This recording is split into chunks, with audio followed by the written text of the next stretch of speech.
Now then, Mr. TMCycles, here he is, the long-awaited one. This has been one of the ones that, especially for me and some of my friends, we've been looking forward to the most. But how are you? I'm good. Am I the first guest? Am I guest number one? You're going to be the first guest. You're not the first one we recorded, but we've got to start with the GOAT. Got to start with the one that a lot of people have been. It's the dynamic duo, isn't it? Especially now that you're a hybrid athlete.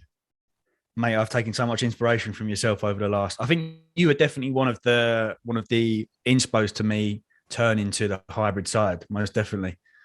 Yeah, I'm obviously when as soon as you said you were going to do it, and I obviously followed your last prep as well. I was super excited to see the transition. And to be fair, looking at the page and looking at flow, we're going to go into branding and stuff like that because it's something that I think you've got a massively unique eye for. But for those of us that don't know, for the listeners that don't know, I wanted to basically talk about, and I have got some notes. I'm not going to pretend they're on the next to your face, but I want to go from, obviously, I was an early follower. I was a fan, and I'm not ashamed to say it. I mean, even the missus, Josie, left today and said, oh, I want to meet him. I want to meet him. And especially both having bulldogs and stuff like that. But I want you to take us from how you first started your lifting career, the GNC days, to competitive bodybuilder, to now being a productivity sort of guidance. I mean, wine tasting connoisseur and hybrid athlete all in once. It's been a massive transition.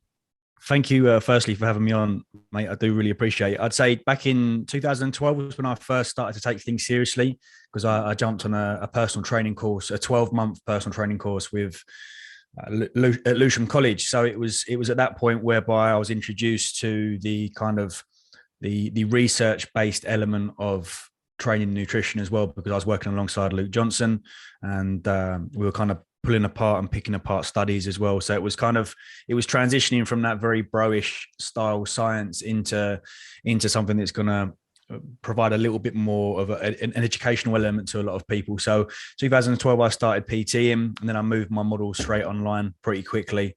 I just found that the one-to-one personal training market was so saturated, so it was time to jump online.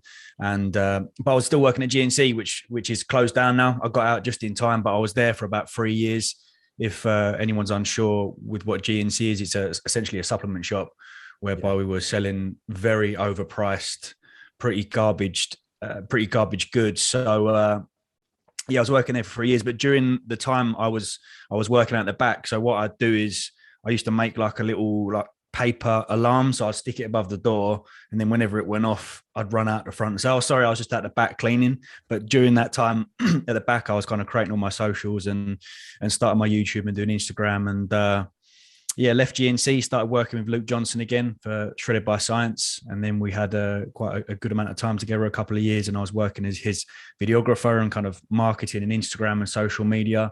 And it kind of got to that point where I was like, his work's getting a little bit affected here. Like I need to do my own thing. He said, look, I'm happy for you to kind of leave. And, I hold a lot of respect to Luke and will always do so. He kind of, I think about him, I wouldn't really be in the position I am today. So yeah, the last, I'd say 5-6 years, I've been going at it on my own, various different kind of revenue streams, different small business pop-ups here and there, transitioned over to Flow now. Had the bodybuilding career as well. So yeah, lots kind of gone on in the last 10 years, I suppose. Nice. So just going back to that quickly, the PT qualification. I mean, I've got my own sort of views on what that was like, but it's quite funny now. I've got a young girl who's coming into the gym to try and take some of my hours away, try and completely free me to do more time with this. And the course is a lot harder. Like I've seen the questions, I've seen the way they've structured the course, and it seems a lot better. But did you think that it was obscenely easy when you did the course in terms of the grades? Walking the park, and you got to a point whereby people would actually put like level 2 and level 3 in their bios, if that's some sort of unique selling point. You think there's thousands of people that the level 2 I could probably do like blindfolded. It was walking the park. Level 3 in terms of anatomy was a little trickier, but nothing that a good few hours research didn't, you could GCSE biology essentially. Pretty much. And for us that I suppose that had an interest and knowledge from like PE and GCSE and A level, it's, I found that probably a little bit more taxing and slightly harder than the actual exams themselves. So I've always said from day one, don't pride yourself on just getting that level 2 or level 3. I think that's at the very bottom. You need to be incredibly proactive when getting into the fitness industry and being a sponge, and taking on as many different courses as you as you can, but also within your particular field. So I took it upon myself to go on different biomechanics courses and nutrition courses and things like that. No, I think you can see it when someone goes the extra mile. Definitely, obviously owning a gym and stuff like that. It's almost a conveyor belt of personal trainers where they think just because I've got a level 3, everyone's going to walk through the door, and it's definitely not the case. Yeah, of course. So obviously when you started YouTube, and it's something we're going to touch on a little bit, but you're a brand in yourself now. It's like lifestyle. It's like I said, you're even doing fashion videos. I watched your Whoop versus Garmin review last night, but obviously the start and first videos were essentially performance enhancing drugs. Yeah, they were. Yeah. Now I want to basically talk about, first of all, why you did that. Because I personally thought it was amazing, because I think you were the first person to ever really think, right, I'm not promoting this by any means. And this is, by the way, as well, anyone listening to the podcast, we are not promoting it, but it's something that needed to be heard by a lot of people. And I wanted to ask actually what your family and friends were like when, first of all, they found out you were using, whatever you want to call it, and like what people sort of thought about the YouTube initially. Yeah, the only reason why I started to do it is because I myself was trying to research it. So I type in testosterone, I type in anabolics, and nothing would really be there.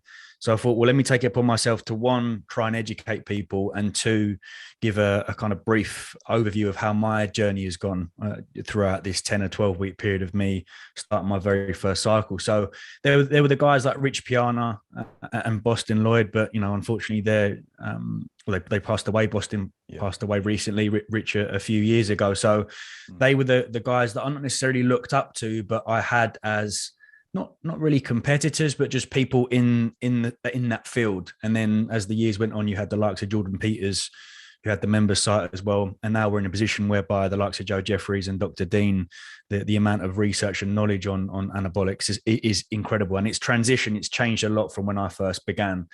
But in terms of the response that I got, my mum is a psychiatric nurse and my dad's a teacher. So they're very much from that generation of, as long as they know that I'm in safe hands or know that I'm doing something safely, it's not too much of a concern.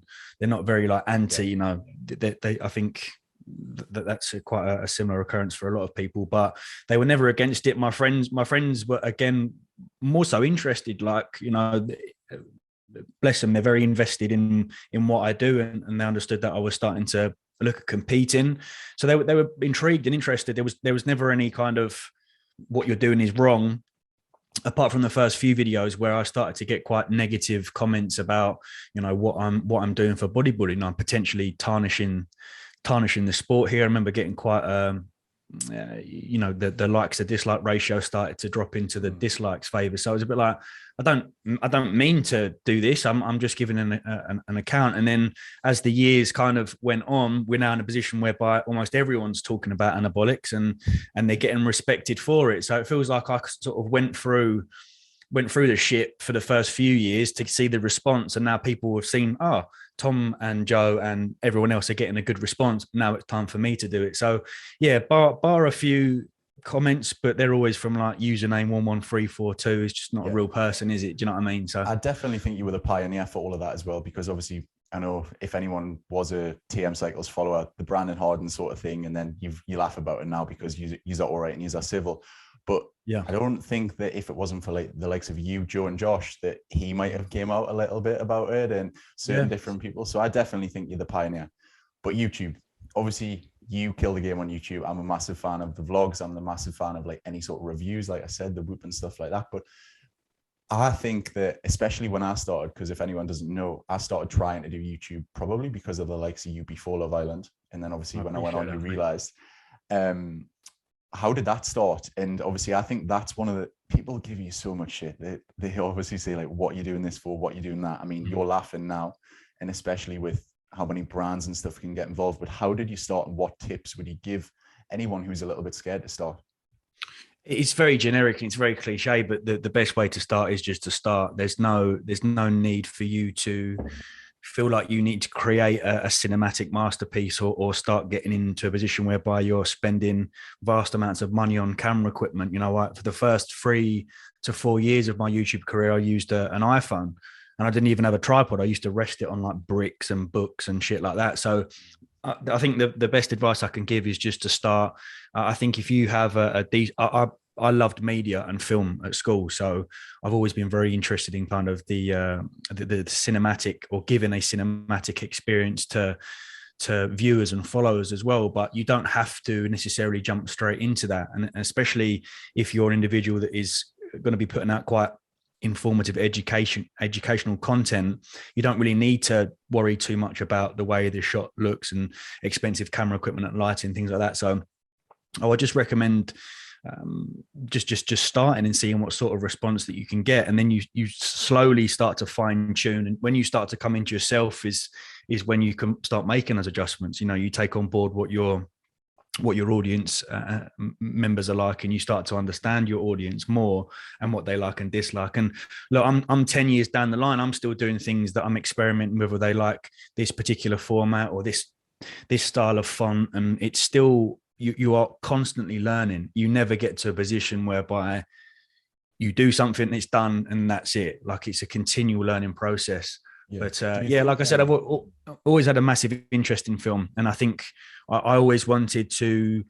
I back when I first started, I think I saw the fitness industry as a little bit stagnant in terms of the production that was coming across. So I was like, well, how can I incorporate fitness and also film and merge them together, and did a few kind of movies here and there, like little short pieces. So yeah, that was my kind of inspiration. Yeah. Do you think that, obviously, I've seen the Ibiza Classic recently, the branding is obviously fantastic, really, really cool if you've been to Ibiza and you know the crack, and that it will appeal to a lot of lads. Do you think that mentorship in this sort of sense, because I definitely think that your branding, the style, obviously, is it you that gets do you do Off the Cuff, the podcast? Do you do the branding and sort of the Instagram for that? Yeah, pretty much everything. Yeah. Do you think when maybe training is not your, say TMCycles a little bit of an older, evolved TMCycles, do you think that's something that you could go into and perhaps mentor? Because it's something that I think a lot of lads and a lot of young personal trainers, like the ones that work at my gym, would definitely look at for advice. I feel like I'd want to be in a position whereby I have a slightly better understanding of business and marketing before I go down that route. I've done quite a few business consult calls with people, but it's been kind of on the down low a little bit. People reaching out and saying I need some help with my socials, and I kind of use those calls as a chance to gain feedback whether or not I could be in a position to charge. But I think most definitely, yeah, it's you know, you're continually evolving. We had the members site that was created a few years ago, and that did really well. It's like, what's my potential next option? Because I think online coaching does have a bit of a shelf life. So yeah, it's always being open to that idea. And I definitely think if the response was good, then yeah, 100% some form of business or social media marketing management. Yeah. Yeah, I think that's a really good point. Now, I was listening to Off the Cuff the other day, and it was something that definitely related to me. It's actually going to be the first episode, because I did an episode to start the podcast by myself.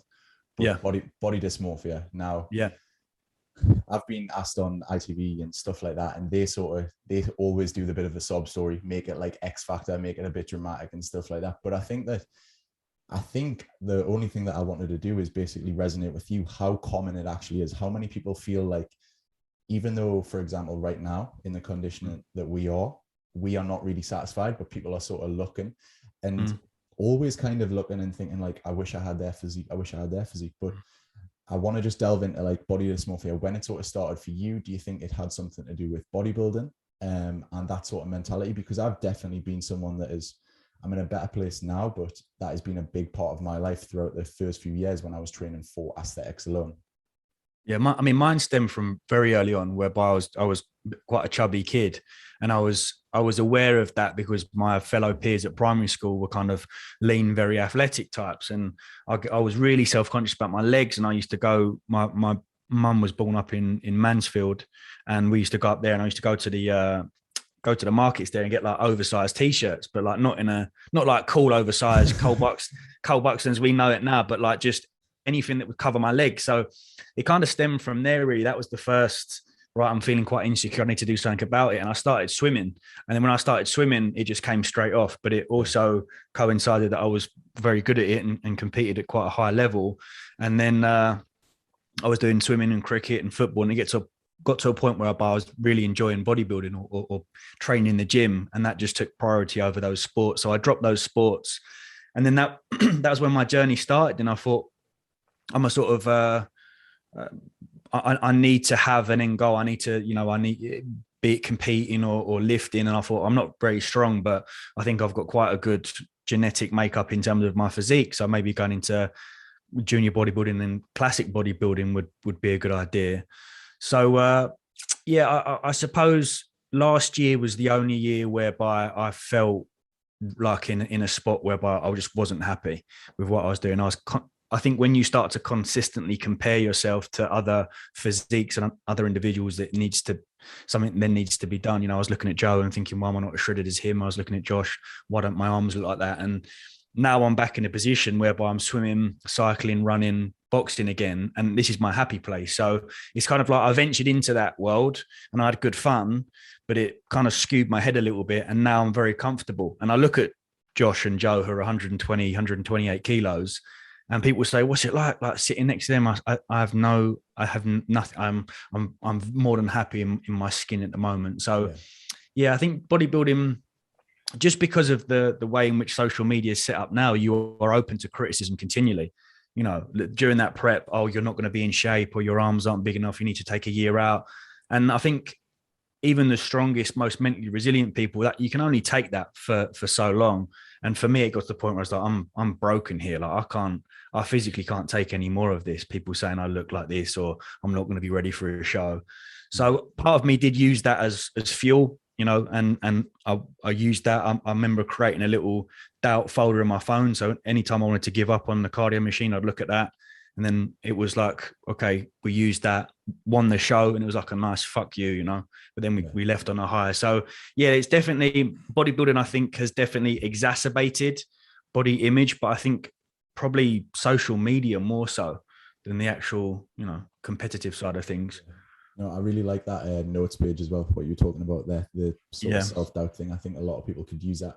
One thing that I think people think eating disorders, you have to make yourself sick. Now, obviously in this podcast that I recently did talking about it, and I think you might be the same, tracking sort of saved my life in a dramatic sense, but I was essentially in the first year or two, because I asked some guy who was obviously he was a keto guy, and he was obviously quite big at the same time, probably on PEDs or something, because he was absolute monster, saying keto was the way forward year round. Yeah. I almost did keto Monday to Friday and then ate until the point that I was sick on Saturday and Sunday. And I think that people don't realize this is kind of an eating disorder as well. Is that something that you've ever done yourself, where you've almost before you maybe had the knowledge, because it was lack of education before I understood IIFYM and stuff like that? Yeah, I mean, I never really took on like that sort of 5-2 mentality. I never did anything like keto. I think because I had that influence of Luke Johnson from such an early age, my understanding of nutrition and these kind of fad diets was instilled pretty quickly. Yeah. So whenever I come across the keto, or came across this particular way of dieting, I would go, hold on, let me then just look at that. Let me look at the science. And it only takes less than half an hour to start to understand the majority of these diets are just are fads. But I think things like IFYM or intermittent fasting, they need to be looked at as like tools instead of an actual diet. It's if me and you have like a client that comes to us that's a busy mum, for example, then we'd implement something like an intermittent fast, whereby they're busy in the morning, they've got this window where they can eat. So my issue with food was that I just found it incredibly hard to stick to very regimented, quite bland foods. And when I got into a spot whereby I was following somewhat of like a pretty bland diet plan, my want and desire to binge just increased massively. So that's why I've always been very, very flexible. I'd say I've had quite a good relationship with food, if I'm being completely honest with you. I was introduced to a variety of different foods from a very young age, and my mum and dad fed me. So I don't think I can sit on a podcast or sit and have a conversation and say I've ever really suffered from like an eating disorder, but I've definitely had issues with eating in the past, but that's mainly stemmed through bodybuilding. Yeah, the reason I ask, I think we always go with the trends, and the trends maybe 5 years ago were the first sort of let tracking food, like people have really gotten into it. And now in the past sort of 3 months, I've seen everyone start being like, oh, you shouldn't track food. It's like, if you track, you're crazy, you're too intense, you care too much, stuff like this. And I think it's almost turning a bit like that's getting a bad rap. Whereas I think, to be honest, just having at least like 1 week every month, or maybe 1 month every year, just gives you that sort of like the knowledge in the back of your mind of like just knowing what something looks like on a plate.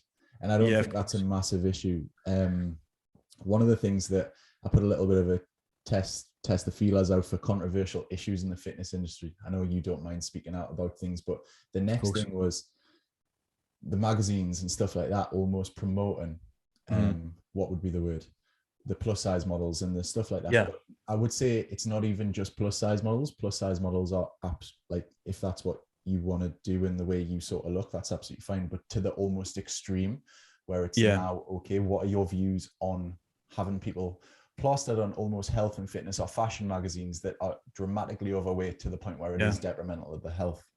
And it is, you have to call it for what it is. You can't, I completely understand. And I'm all for body confidence and whatever position that you are in. If that ultimately leads to you being happy, then who the fuck are we to judge? We're nobodies. I certainly like curvier girls than like size 0 models, like Jesus Christ. But I think in the world that we're in, whereby we're so easily influenced, I can't help but feel, if we're continually surrounded by, when we say plus size, I think we're talking about the kind of extremely like almost obese individuals. I find that very hard to see. You know, that's me being my almost quite skeptic self, is like, this isn't, you know, this is potentially quite dangerous for some people. You are going to influence quite a large amount of younger males and females looking at that, thinking it's acceptable for me to be that size because, oh, I'm confident. But then, you know, if we were to do a simple run of an individual that looked like that's bloods, you know, they may be happy and healthy at that current time, but if you continue that abuse of food for such a, you know, you're killing yourself. You're going to end up in an early grave. So it's a very touching, it's a very sensitive subject, because I completely understand that we should all be concerned. You know, beauty is in the eye of the beholder, and if that makes you feel happy, but the way in which we go about it, we need to understand that, but we also massively need to educate people in nutrition and health. So it's a very, very touchy subject. I'm sure if you just got someone like Piers Morgan on, he'd be like, right, no, fuck them, you know, it's terrible. But you know, I try and balance it out a little bit. Yeah, we must be the dumbed down version of Piers Morgan, because people were saying straight away, you and TMCycles will cut that topic in half, because I just think that everyone wants to tiptoe around it. And to be honest, I've actually been even training a girl recently who earns a living, and she has a very, very good following, like pretty close to me, for being a plus size model. But there's a difference between plus size model and actual like negative health markers. Like, it's another jump up again. Another thing that we wanted to talk about, this is going back to your bodybuilding days. Now, I think that people get confused, the fact of like, I have done bodybuilding training, but I have not been a bodybuilder. Like, there is a massive, massive difference, but you've actually competed. And it's one thing that I want to get clear before I say this. I want to talk about bodybuilding and relationships, because I can hand on heart say that, like, even for like me just wanting aesthetic goals and wanting to look a certain way, I've cancelled meals. I've probably, like, the partner that I've been with in the past and stuff like that, sort of put them at the side for a certain amount of time. But I want to talk about what your experience was with that, because obviously you've had it a little bit more intensified than me. Yeah, sure. I mean, it was, if I'm being completely honest, it was more negative than positive. You know, toward the end of my bodybuilding career, my last prep, I went into that, and at the time I separated with my partner at the time. So I was kind of having to deal with that as well as dieting. But then the bodybuilding prep itself kind of cocooned me you know, it kind of wrapped me up in a bit of a spot that was good for me. But then you end the show and then you have to deal with the reality. So it was like quite a big hit. But it's a tricky one, because you almost have to set your partner up at the time and say, look, I'm going to be pretty emotionally unavailable for the next 6 months, and whether or not they're going to stick by you, and mine certainly did. And I think it got to the point where I just abused that. You know, you have to then weigh that up. Is your goal, or does your goal of, even if it's being like a an amateur bodybuilder, is it really worth it? Is you taking 6 months out of every single year whereby you're not available? Is that worth it in the long run? And for me, it certainly got to the point where I was like, what, I'm killing myself. I'm breaking down relationships for absolutely no gain. I'm getting nothing out of this. So bodybuilding, even in off seasons, is hard. You know, I'm not just saying that contest prep is hard. Yeah. When you are slamming down 5,000-6,000 calories and you need to sleep 8, 9, 10 hours and get up for the next session, you are turning away social events there as well. So I think if you don't envisage or don't want to or plan to become a pro, then I think your bodybuilding career should be pretty limited, most definitely, because it's hard. Because I wouldn't classify myself as the kind of stereotypical bodybuilder that you see that eats, sleeps and breathes it. I have a social life. I have different brands that I want to work with. I'm very into the lifestyle and fitness side of things. So me and bodybuilding didn't mix very well. So, you know, in hindsight, if I look back and the position I'm in now, it's been fantastic for instilling that discipline, but at the cost of breaking down relationships, is it really worth it? Probably not. So it's very much based on the individual, but it's very, very hard to manage.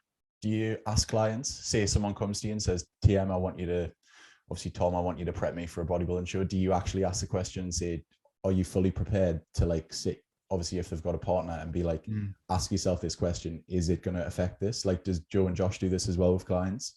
I don't coach competitors anymore. I just don't. I mean, it's not what I want to get into. It's not what I want to be known for in the online coaching world. So I will push them into Josh or Joe's or anyone else's direction, like Callum, Muscle Mentors. I just don't want to be in a position whereby I know what they're going through, and I don't want to sort of almost inflict that emotional damage or potential emotional damage and physical damage on them. So I'm more happy doing the coaching that I'm doing.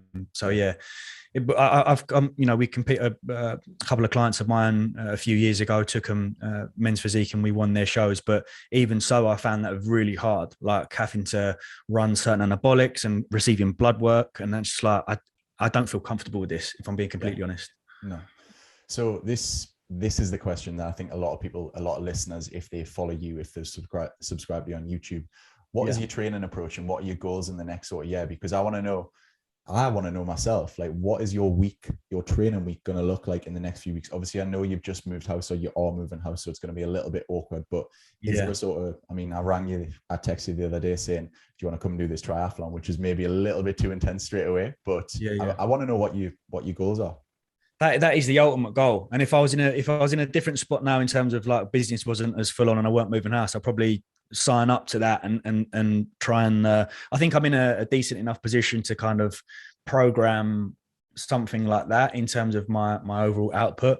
But definitely a triathlon, some form of Ironman is the end goal here, you know, albeit more isolated. So if it's like a cycle ride from like London to Paris or something like that, you know, my dad's a very keen cyclist. So I'm still in kind of, if I'm being completely honest with you, like this experimental phase, kind of taking on different ideas from yourself and implementing that into my own training and writing notes how I got on with that particular session. So as long as I'm getting in one swim, one cycle, one run and a boxing session per week, then I'm quite happy. So I'm kind of just, you know, moving knobs up and down here and seeing what works for me and what doesn't. But I think the end goal for me would definitely be a triathlon, just because I think the almost euphoric feeling that I get after a very intense boxing workout is so different compared to like weightlifting, like just like stereotypical bodybuilder set, back set. You tend to come home and you just wipe for the day.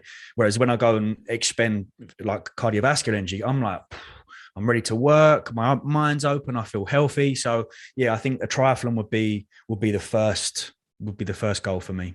It feels quite nice doing it not hungry as well, doesn't it? Oh my God, absolutely. Like this is the thing with bodybuilding.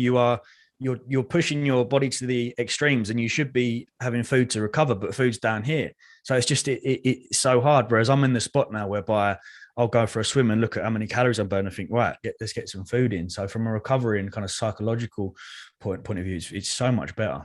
Yeah. I try to explain to quite a lot of people in the gym, obviously not really, they don't have that much of a background knowledge of bodybuilding. I'm like, bodybuilding kind of for me is who can kind of suffer the most and just maintain it and last it the longest.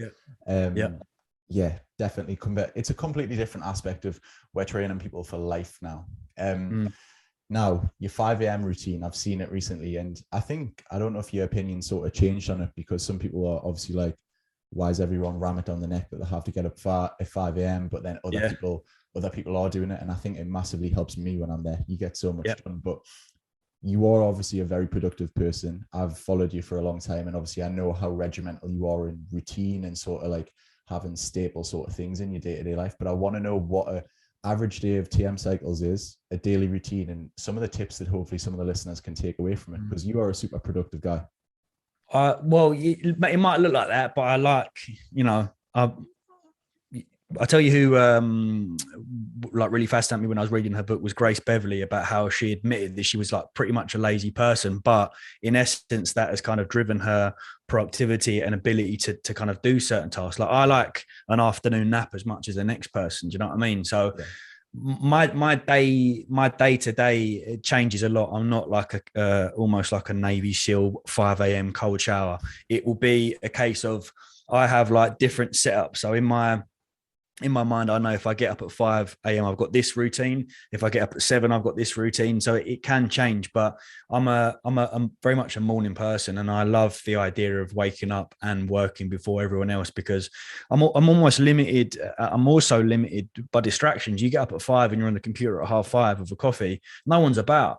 You know, I've got no distractions of people messaging me, so I can get a good 3 hours of work done. And my day to day activities change based on what I'm doing. You know, now we've got the Ibiza Classic and we've got quite a big client intake. It means over the next 4 weeks I'm going to be pretty tied up. So the majority of those days I'll be getting up at 5. I'll do some meditative work as well. I'll try as best as possible not to look at my phone for some time, and I think that's had a very beneficial psychological impact, is not looking at my phone upon wake. You know, I try and be as clear headed in that flow state as possible. But yeah, I don't want to you know, pressurize people to get up at 5 a.m. and think that is the thing to do, because some people work really well at night. I go through phases whereby I don't want to get up. I want to stay in bed for a few more hours. And that just means that I'm more productive in the evening. Like I'm quite happy to go to the gym, come back, walk the dog, chill, and then look at the clock and it's 6 p.m. and I'm quite happy to work from 6 till 9 p.m. and then have some downtime. So I think we're in this world whereby we're almost programmed to believe that the 5 a.m. get up person is very productive and he's got his head on and screwed on. I suppose, yeah, there's some truth to that. But I'm not like, I'm not this Mark Wahlberg type person. I very much enjoy sleep. And if I could spend the majority of my time in bed, I would, but I've got money to make and things to do. Yeah, no, I like it. So the Ibiza Classic, do you want to talk us through that? Obviously COVID restrictions are lifted. Are you going as well with the people? Yeah, we plan to. So I think I'm shooting over there at the start of June, but I wanted to, every time I do like create something like that, it's almost creating a brand within the brand. So TMCycles is the brand, but you have those sub brands, and I wanted to turn the Ibiza Classic into a chance for other people to get an understanding of documenting their own process and their journey. And a lot of the times, a lot of the guys that I coach have their own Instagram profile. So it's a kind of chance for me to coach them a little bit, aside from the physique side of things, but also a chance for them to start churning out content about their nutrition and training. So I always wanted to try and expand a little bit outside the box and not just, all right, it's 12 weeks coaching, you're done. But yeah, the Ibiza Classic was just a kind of play on words of like the majority of bodybuilding shows are called whatever classic. So I was like, I like to go to Ibiza. A lot of the content and the prizes are over there. So like Airbnb over there, flights, ocean beach beds, for example. So yeah, it was just about creating that, and it's the second series now, and it's gathered a lot more hype, and it's just a really nice one. I do quite like working within blocks. Like everyone starts at the same time, everyone ends at the same time. I kind of got a little bit uncomfortable with people joining up here and there, but yeah, no, it's good. It's good fun. No, I like it. I think it resonates with a lot of people as well who want to go out and actually have a life. And I think that's kind of where I saw, especially the last few years, you do so well. Of obviously you've quite openly talked about, you know, going and partying and going and doing a beefer and going and doing all of those things, print works, X, Y, and Z. And obviously that relates to a lot of people, but there is still a capability. And I think I want you to confirm this. You can actually mix a little bit of that in and get in great shape, maybe not competition like prep shape, but am I right in thinking that you think you can mix the two and maintain it? Absolutely. There's a big stigma attached to, I think I've certainly noticed that there are the academic, more educated types that almost look down at us a little bit, that are and I just think it's odd, because that's your lane, and we're not pressuring you to get out of that. We are simply saying that we can get you into the best shape of your life while still having a social life. We don't need it. What isn't required is that very regimented style of dieting. We don't have to eat, I know it's very cliche to say, chicken, rice and broccoli. There is, so much more out there in terms of the education that we can give to people about how to get into the best. I've certainly got into the best shapes of my life in previous cuts, because I'm more excited to go to Ibiza. I'm more excited to go to Mykonos. So my enjoyment, when you're in a spot whereby mentally you're enjoying the process, the ability for you to achieve your goal is so much higher. Whereas a lot of people, especially bodybuilding prep, they're like, I don't really want to do this. I'm not up for dieting this hard. But there is absolutely no reason as to why you could get incredibly shredded whilst having that balance in life. When you start to understand calories in versus calories out, when you start to understand how important sleep is and tracking variables like sleep, then it is pretty, I wouldn't say easy, but with the right direction and right guidance, it's more than doable. Yeah. And obviously you have a serious amount of knowledge in anabolic steroids. If someone was going to ask you about something like that to do with Ibiza Classic or something like that, or just getting in shape, do you think that, what would your stance be now? Because I actually want to know what you would say. Yeah, I've turned a couple of guys down in terms of they inquired about it and said, would you also coach on the anabolic side of things? And I said, absolutely not. I don't feel comfortable.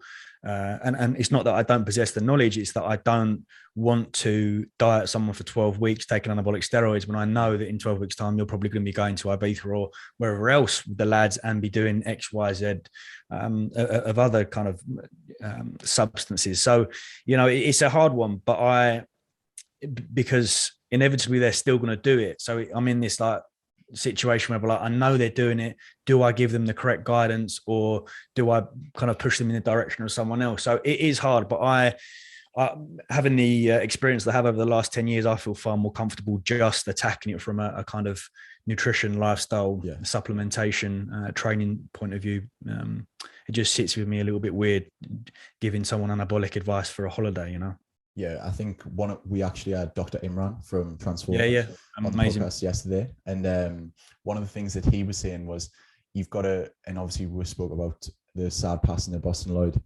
You've got these guys who are gonna give advice, who are eating, sleeping, breathing bodybuilding, but they are prepping people for life, not even for a competition, and obviously giving that advice, but not knowing that on the side they're Saturday, Sunday smashing a couple of lines on the weekend, or perhaps going to go to Ibiza and absolutely cane it. Do you think that, what's the question I'm trying to say? Do you think that like influencers as well, like fitness influencers in general, obviously you, Joe, Josh are pretty much the pioneers, I would say, of this. Do you think you should have to state almost on social media if you are on or if you are off sort of gear at the minute? It's something that could happen in a few years. I'd love to, because we're in such an unregulated industry, aren't we? I'd love to be in a position whereby we almost have, and this is more so from like an online coaching perspective, almost like a trust pilot, whereby, if you are going to start working with a coach, you have the ability to look through their history. But it's hard because the companies that they're working with are probably quite against them being open about it.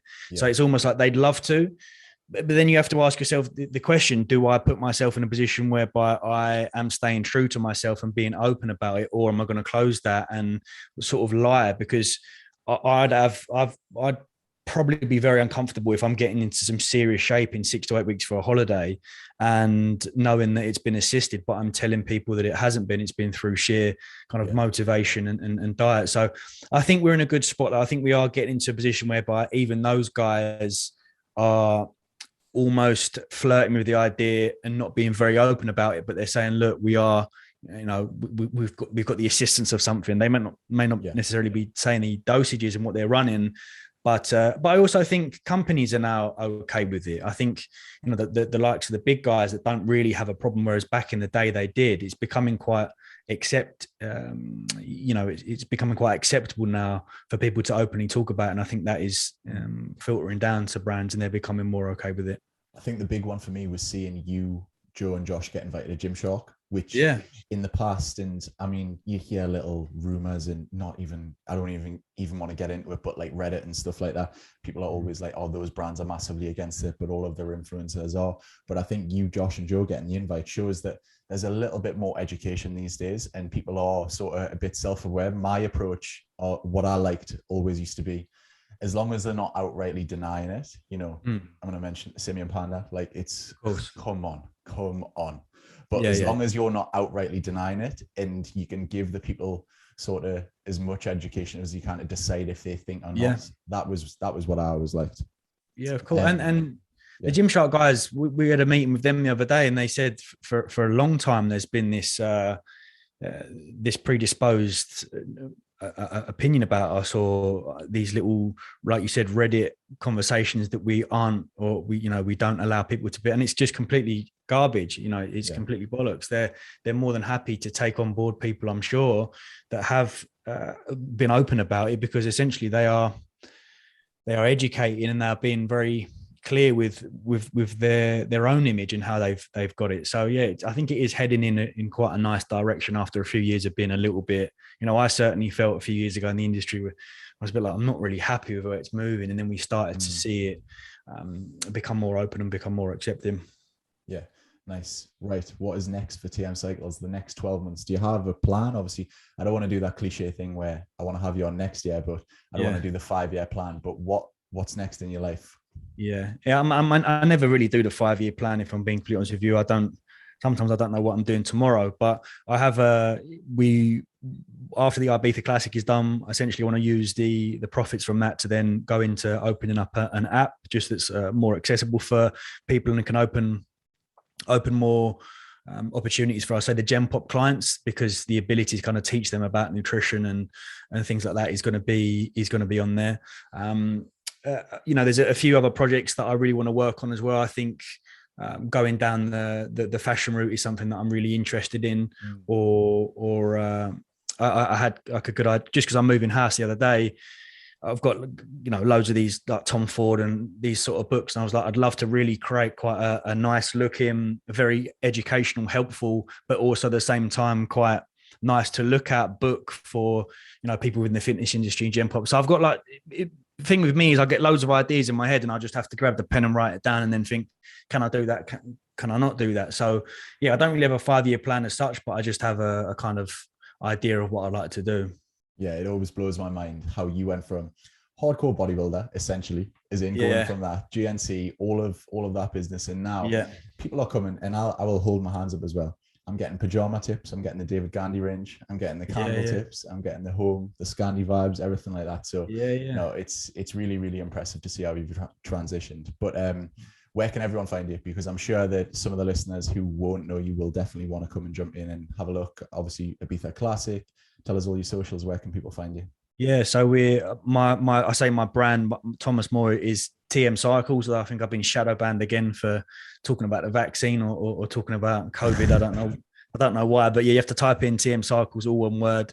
And then we've opened up now Flow. So Flow by Moore is essentially the fitness brand, and in what we'll see a lot more of that, especially when we move into the new houses, a lot more recipes, and we'll have the Flow website opening up, and that'll be more kind of suited, instead of the members site, it'll be more individual courses. So it'll be getting some of the top guys in the industry to do courses on like powerlifting, for example. So I'm really excited to do that. So yeah, we've got Flow by More, and also Off the Cuff, the podcast with myself and Josh and Joe. So there's a few things on there, and that's on YouTube and Instagram as well. So I'm a big fan as well.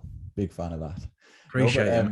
Thank you for coming on to the show. Obviously, I massively appreciate it. And hopefully the next time when we're speaking, we'll be either in person or something like that. It's been long away. Definitely, mate. We'll do a podcast during a triathlon. Yeah, we need get mic'd up as we go. But thank you for coming on today. And no listeners, I hope you've enjoyed the podcast. Drop any comments and stuff like that. If you've got any questions, I'm sure I can fire some to Tom and speak about it myself if we need to catch up off the back of that. But hope you enjoyed the episode. And that is all for today. See you later on. Thank you for having me on. Thank you.